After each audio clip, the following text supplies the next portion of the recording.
Hello folks, it's GPH Streams here and welcome back to my channel. And our topic for today is about these top 7 SR heroes that you should focus early in the game. And this will be the SR heroes only, excluding SSR, only the top 7 SR heroes. So I am a free-to-play and I use SR heroes up to now.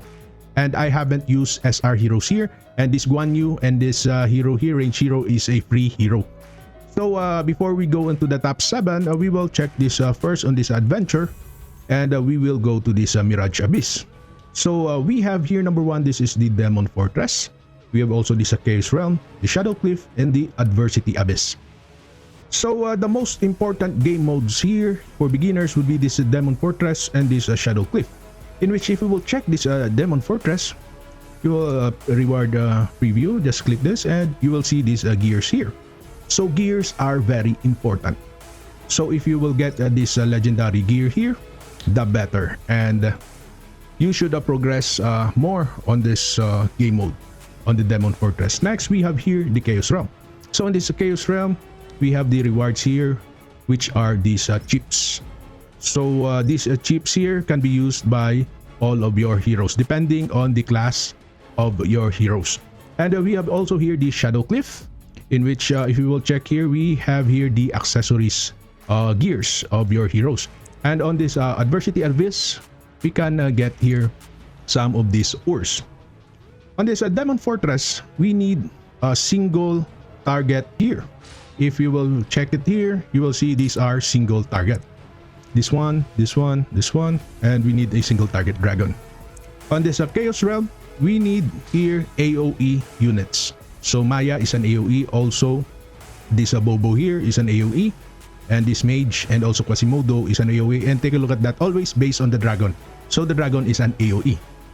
So if you will check on the Shadow Cliff, we have here the dragon is a single target.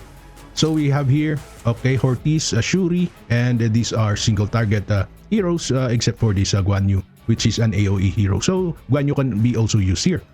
So on this Adversity Abyss, if you will check here, we have here also a single target, but take a look at that. These are mages or summoners. So summoners are not decent to use early in the game. Summoners should be used in middle game up to the end game.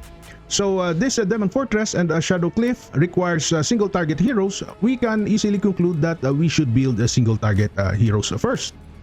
And if we will check also on this Festering Swamp, this easy and common stages here, including elites, uses or requires also single target heroes, except for this elite, because it requires here, you need a survival here, you need also an AoE, and at last, we have here single target and range. So it also requires this single target and range. So the first one hero is, this is in not in a particular order. So my number 1 hero here is Shuri. So we have here Shuri, in which she is very decent in PvP also and in PvE. In which if you will check her ultimate skill, we have here teleports to the target and slashes 8 times in succession, dealing 1,360%, or in my case that is 1,530% of attack.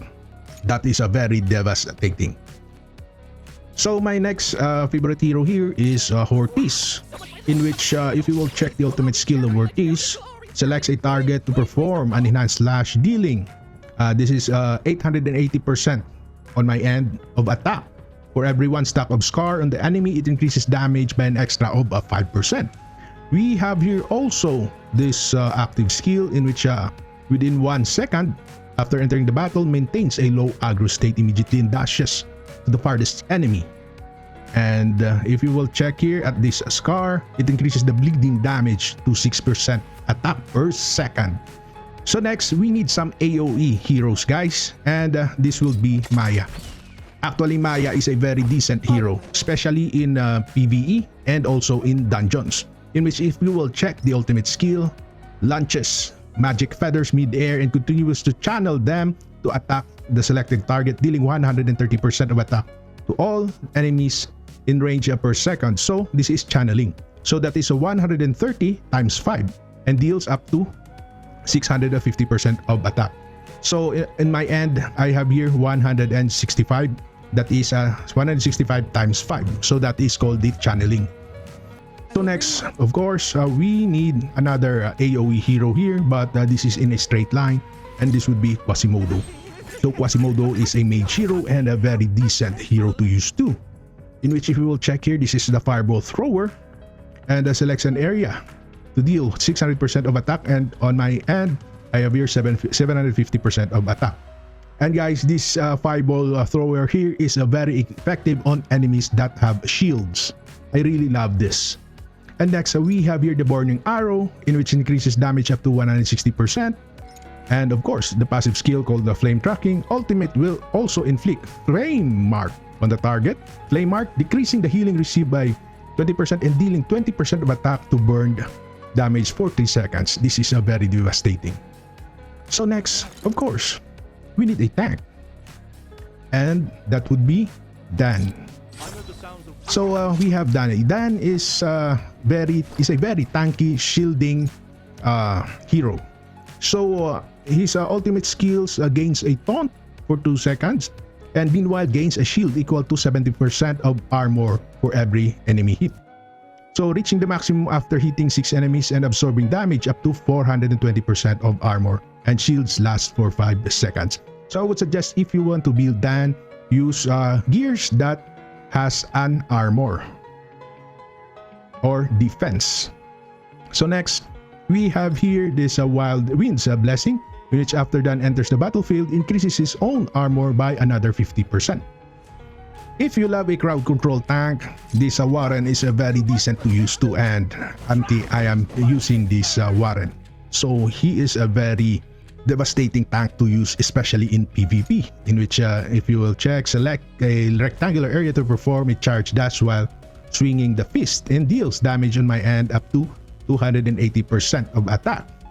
The next we have here this Warren, okay, wave punch attack, in which Warren slams the ground with brute force and dealing 260% of attack on my end.